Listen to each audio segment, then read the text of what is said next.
인사드려요. 제가 여기에 사연을 적어보내게 될 줄은 몰랐는데 사람 인생이란 게 진짜 알 수가 없네요. 저는 결혼한 지 6년 된 36 여자입니다. 20대 중반부터 교제해왔던 동갑내기 남편이랑 30 되자마자 후딱 결혼식을 올렸고요. 둘 다 다니던 직장이 다 서울에 있었는지라 고민을 할 것도 없이 신혼집은 서울에 차렸습니다.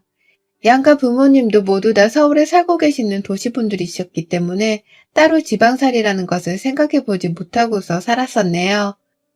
어디서 산다는 것 자체를 전혀 부러워하지도 않았고 요즘 세상에 비행기나 KTX로 어디든지 하루 만에 왔다 갔다 할 수도 있는 거리니까 이동하는 것에 대해서도 쉽게 생각을 했죠. 그러다가 제가 결혼 2년이 채 되지를 않았던 신혼 초에 아이를 가지게 되었어요. 아픈 기억이지만 하지만 사연을 위해 설명을 드리자면 바로 유산을 했습니다. 처음으로 아이를 유산하고서 바로 반년 후에 두 번째 임신을 했다가 임신 6개월 차에 또다시 유산을 했어요.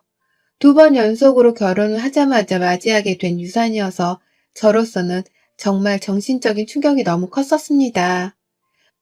주변 사람들도 저를 따라서 안타까워하기는 마찬가지였고요. 저희 친정엄마는 저 불쌍하다면서 다니는 회사도 못 다니게 하고서는 좀 휴식을 취하고 같이 놀면서 치유를 해보자며 절 억지로 회사까지 그만두게 하셨어요. 아마 엄마가 보시기에 제 상태가 그 정도로 많이 안 좋았던 바람에 회사를 그냥 보냈다가는 그 길로 영영 출근길에 사라져버릴지도 모른다고 생각을 하셨던 것 같습니다. 다행히 엄마가 저를 옆에 꼭 붙잡아 주셨던 덕분에 저는 금방 유산한 아픔을 잊을 수 있었고요. 더 정확히 말씀을 드리자면 잊은 척을 하면서 일상을 살려고 노력을 했어요. 저희 남편이 할 말을 원체 잘 하지 못하고 눈치만 잔뜩 보는 소심한 성격입니다. 그 당시 우리 남편은 제 눈치를 보면서 사느라 밥도 제대로 못 먹어 살이 저를 따라서 5kg 정도가 빠졌었답니다. 부부는 일심동체라고 하더니만 제 남편이 딱 저를 따라 마음고생하면서 그 당시 힘든 게 많았을 거예요. 아무튼 저희 부부는 결혼 초부터 상처를 받을 만한 일을 겪고 난 후 조금은 다른 결혼 생활을 하게 되었습니다. 남들을 볼 때마다 애가 있으면 그게 그렇게 부럽더라고요. 내 뱃속에서 죽은 아이한테도 너무 미안해졌고요. 조금은 더 많이 남들을 신경 쓰면서 살기 시작했고요. 남들이 과연 애를 둘이나 유산한 나를 어떻게 볼까 싶은 트라우마적인 생각 때문에 제대로 된 일상을 좀 살기가 힘들었어요. 이런 저를 보면서 남편도 똑같이 사람들의 눈치를 보기 시작했고 특히 시댁 식구들의 입단속을 하느라 내내 안절부절을 못한 채로 살았답니다. 남과 다를 것이 하나 없이 꾸는 시댁 식구들 때문에 저나 남편은 늘 명절이 지옥이었고 또 시댁 행사날이 불편했어요. 우리 부부가 결혼을 할 당시 시부모님께서는 10원 한 장도 보태주시지 않으시고 자식의 결혼을 방관하듯 지켜보기만 한 분이셨어요. 저희 친정에서는 부모님이 어찌 그런 시무본을 둔 집으로 시집을 가려 하냐면서 결혼식 막판에 반대를 했었을 만큼 동전 한 푼도 주지를 않으셨답니다. 신혼집을 구하는 것도 저희 친정에서 5천만 원을 보내주셨고 남편이 직접 대출을 받은 걸로 집을 장만했었는데요. 시부모님은 그 와중에도 남일 보듯이 팔짱을 끼고서는 어찌 한 푼을 보태주려 하지를 않으셨어요. 그랬던 분들이셨기에 신혼집뿐만 아니라 신혼가구를 채우는 것부터 결혼식을 치르는 것들까지 모조리 다 저희 부부랑 친정에서 나온 돈으로 해결을 했는데요. 저 유산을 하면서 잔소리를 가장 많이 퍼부었던 건 바로 시댁이었답니다. 잘 살라고 보태준 돈 한 푼도 없고 정성도 없으셨던 분들이 번갈아 가면서 저의 유산을 언급하고 신뢰가 되는 줄도 모르고서는 자꾸 잔소리를 하시는 게 너무 서러울 지경이었죠. 왜 저러나 싶어서 화도 났고요. 빨리 애를 또 가져야 유산이 되는지 출산을 할 수 있는지 알 수 있지 않겠냐는 닥달도 서스럼 없이 하셨고요. 저희 시아버지께서는 술을 먹다가 조금이라도 취기가 올라오면 죽은 애들이 불쌍해 죽겠어 라고 하면서 분위기가 갑자기 세해질 만한 소리를 하며 제 죽은 뱃속 아이들을 언급하셨습니다. 아이를 유산할 당사자인 저조차 입에 함부로 담지 않고서 잊으려고 노력하며 씩씩하게 잘 살려고 하는 중이었는데 시부모님은 그 사실을 계속해서 언급하고 떠올리게 하시면서 대수롭지 않게 일상 속에서 대화를 나누려고 하셨어요. 제가 불편한 기색을 여러 차례 내기도 했고 남편도 옆에서 그런 소리를 왜 하냐면서 입단속을 시키려고 많이 시도를 했었는데요. 아무 소용이 없었습니다. 시부모님께서는 애초에 제 뱃속 아이들이 죽은 것에 대해서 심각하게 생각을 하지도 않으시는 분들이었기 때문에 저를 향한 동정심이나 안타까움 혹은 슬픔 같은 것들을 전혀 느끼지 못하는 소시오패스들과 다름이 없었거든요. 그렇게밖에는 시부모님의 태도가 설명이 되지 않았어요. 그런 와중에 시부모님도 모자라 남편이 하나뿐인 누나인 저희 시누이, 그리고 시누이의 남편도 모자라 애들까지 나서서 얘 죽었어요? 라는 말을 아무렇지 않게 해대며 저에게 답을 들으려고 했고요. 사돈의 팔촌인 건지 누군지는 정확히 잘 모르겠으나 결혼식 때 한 번 봤었던 남편의 친인척 분들까지 어쩌다 저를 만나게 되면 꼭 죽은 아이를 물어보셨어요. 그러다 시간이 좀 지나고 나서는 또 죽을까봐 임신을 안 하는 거야, 여태? 라는 질문을 던지셨고요. 사람에 대한 기본적인 배려 같은 것이 애초에 없는 집안이라고밖에 생각이 되질 않을 정도로 이분들이 제게 던지는 말 한마디 한마디는 다 뼈가 있었고 상처가 되었습니다. 회사를 그만두고 마음을 치유하고 있던 저는 다시 잘 살아보기 위해서 2년 정도의 시간을 두고서는 재취업을 하게 되었는데요. 그때 시어머니가 그러다 또 애 죽으면 어떡해. 그냥 집에서 몸이나 챙기지 뭘.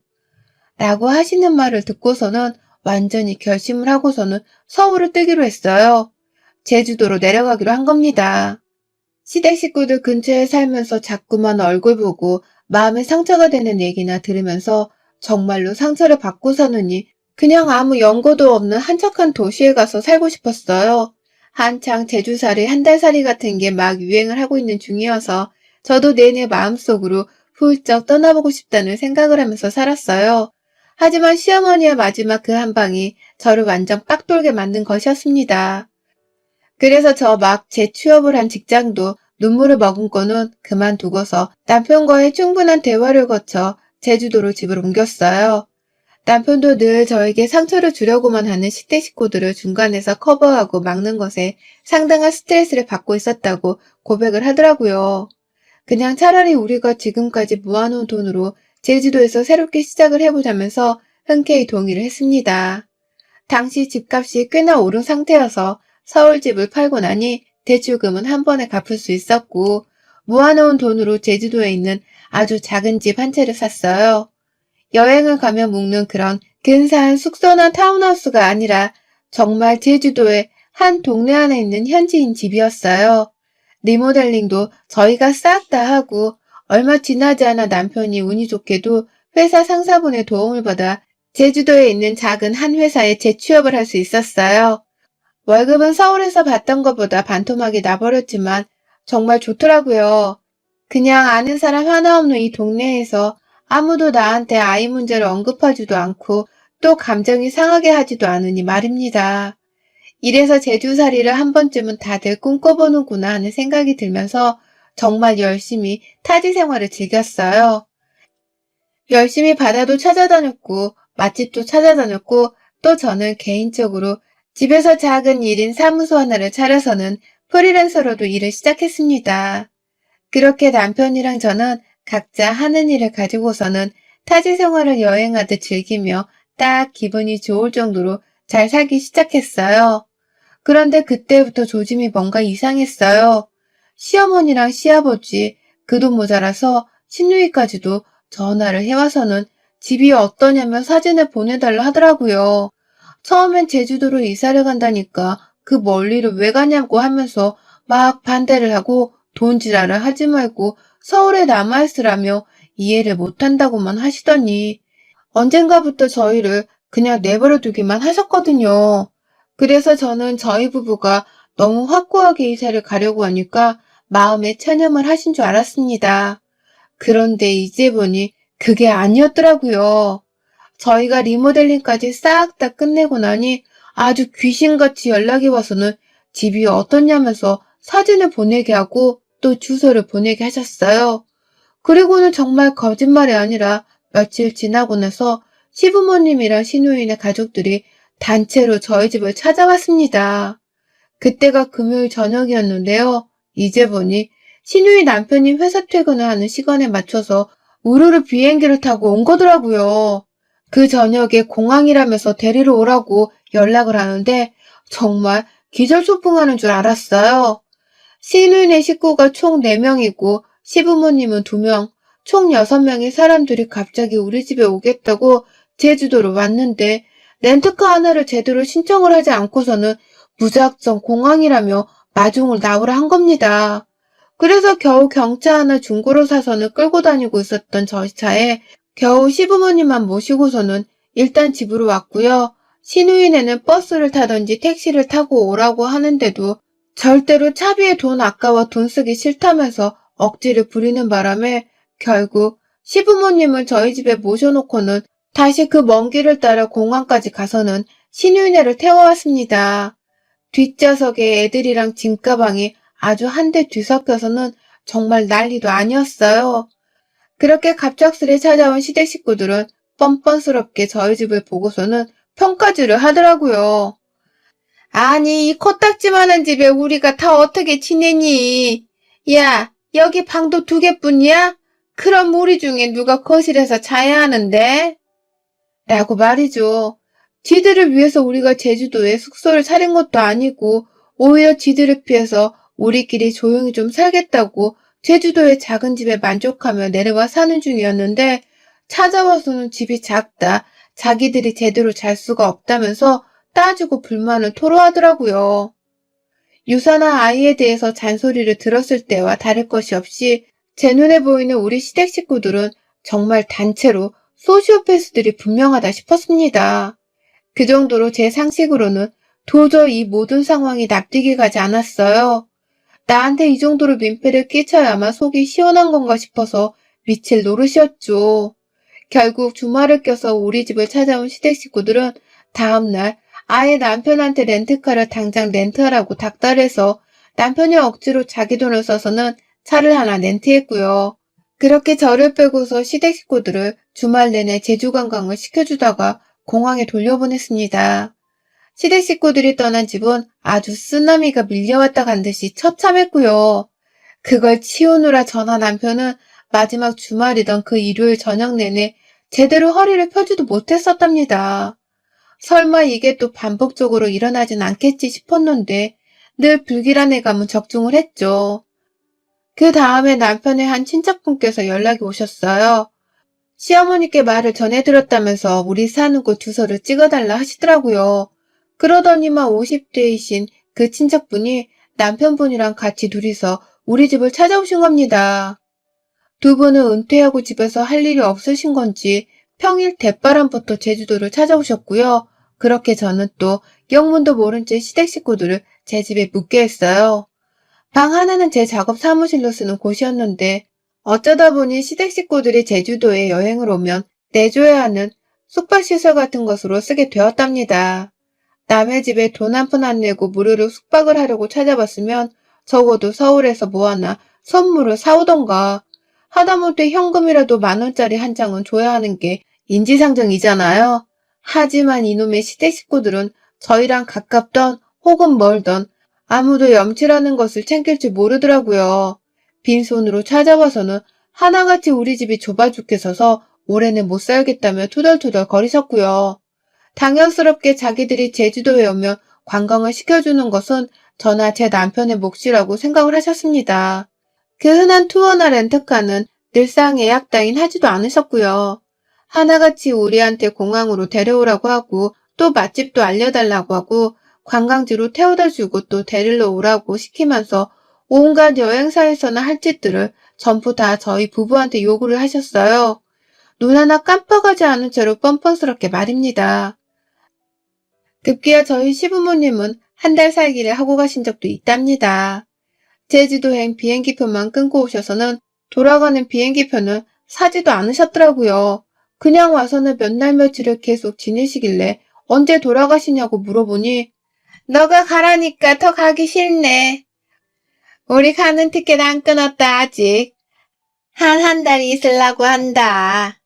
라고 하시더라고요. 그리고는 정말 한 달 내내 저희 집에서 관광하듯 머물다가 가셨습니다. 남의 호텔을 사용하듯이 청소도 안 하고 설거지도 안 하고 요리는 당연히 안 하셨고요.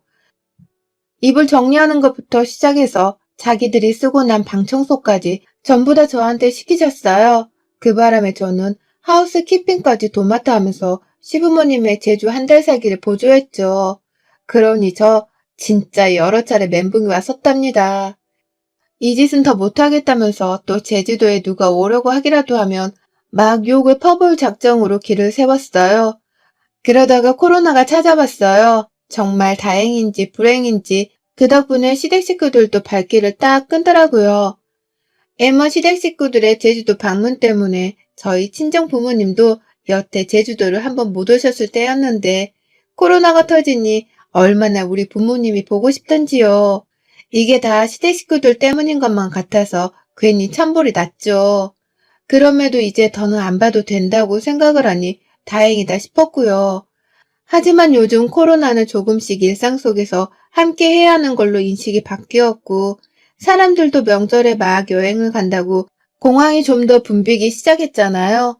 그중에 꾸역꾸역 제주도로 여행하겠다며 비행기를 타러 공항에 가 있던 사람이 바로 저희 시부모님과 시누이네였습니다. 한번 저희 집에 다 같이 우르르 왔다가 집이 너무 작아서 함께 못 지내겠다고 생각을 한 건지 절대로 같이 내려오지는 않더라고요. 다만 누가 봐도 서로 미리 계획을 짰다는 듯이 시부모님이 평일에 제주도로 온다면서 무턱대고 찾아오시더니 시부모님이 금요일에 서울로 올라가면서 바톤 터치를 하듯이 시누이네가 제주도로 내려왔어요.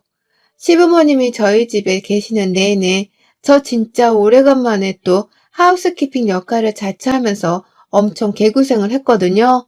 오랜만에 제주도에 와서 너무 좋다면서 저를 데리고 빨빨거리면서 제주 여행을 시켜달라고 성화를 부리시는 바람에 남편 출근을 시켜주고 난 후 그 차를 그대로 집에 가져와서는 시부모님을 태우고는 제주도를 달렸었습니다.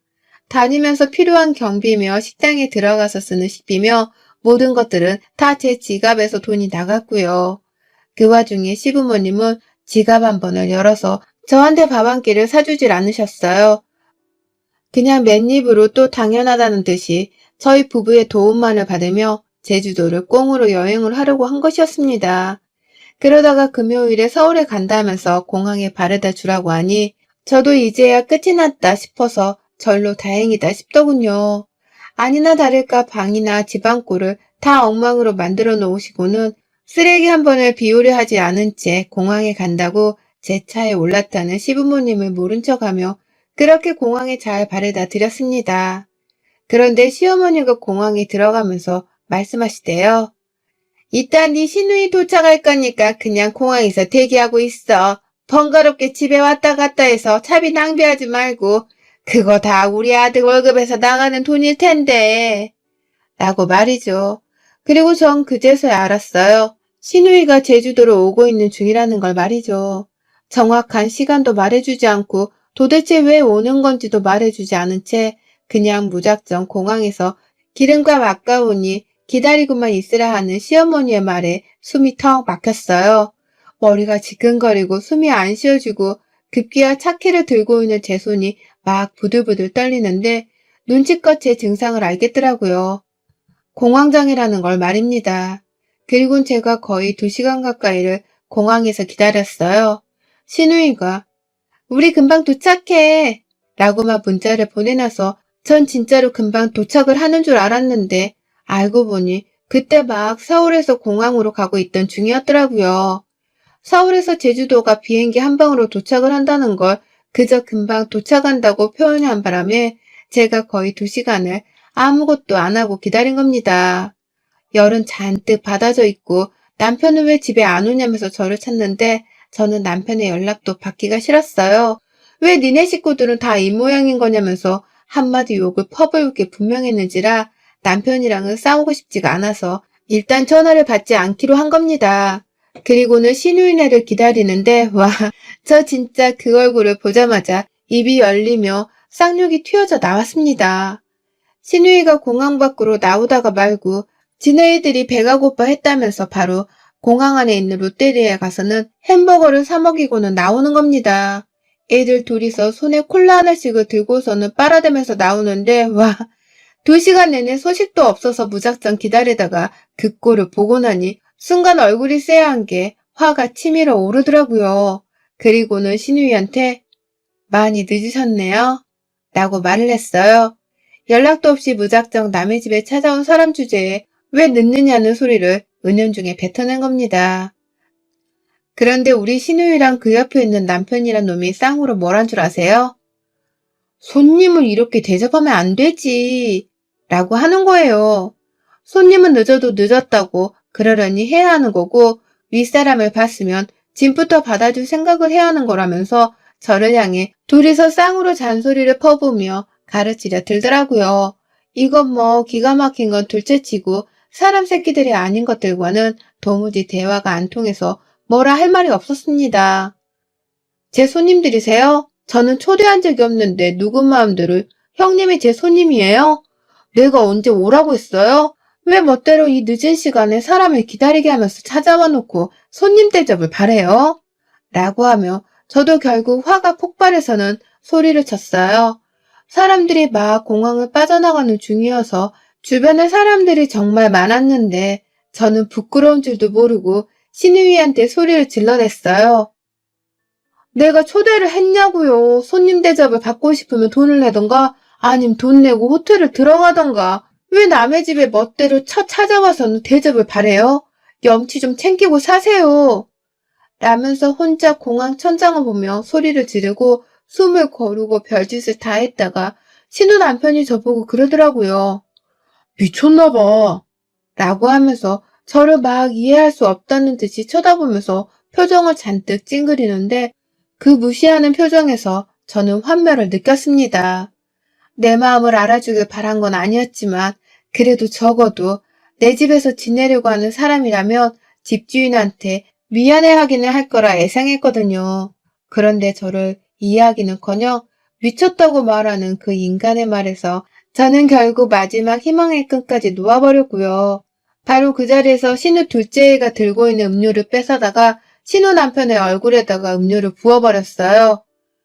자식들 보는데 부부가 쌍으로 부끄럽지도 않아요? 남의 집에 찾아오는 손님이면 손님답게 예의를 갖추시라고 하는 말인데 미쳤다고?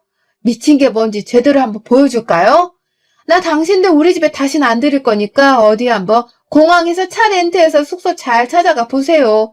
손님 대접 받고 싶어 하는 것 같으니 소원대로 해줄게. 호텔 구에서 손님 대접 떵떵거리며 받고 지내다 가세요.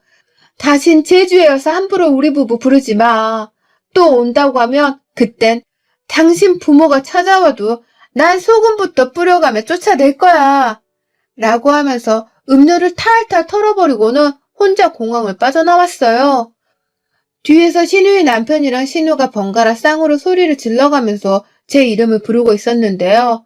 저는 혹여나 저를 따라 제 차까지 쫓아와서는 억지로 타고 가려 할까봐 정말 빠른 걸음으로 제 쪽으로 해서는 공항을 빠져나왔어요. 그리고는 바로 제 차에 탑승을 하자마자 뒤도 안 돌아보고 집으로 왔습니다. 남편은 그 사이 신유이한테 마중 나오란 전화를 또 받은 건지 누나가 나오라는데 너 공항 아니야? 라고 하면서 눈치 없이 묻는 전화를 하더라고요. 그래서 전 남편한테도 결국 한바탕 퍼부었습니다. 니네 가족들 내 집에 또 얼씬하게 하면 너도 그땐 쫓겨날 줄 알아? 이혼하고 싶으면 네 가족들을 또 불러보던가. 어디 염치도 없는 것들을 자꾸 초대해서는 팔자에도 없는 팔투부짓을 하며 손님 대접을 해주려고 해. 지들이 여행을 하고 싶으면 알아서 숙박이면 공항 픽업까지 알아보라고 해. 라면서 절대로 집에 붙어있으라고 닥달을 했습니다.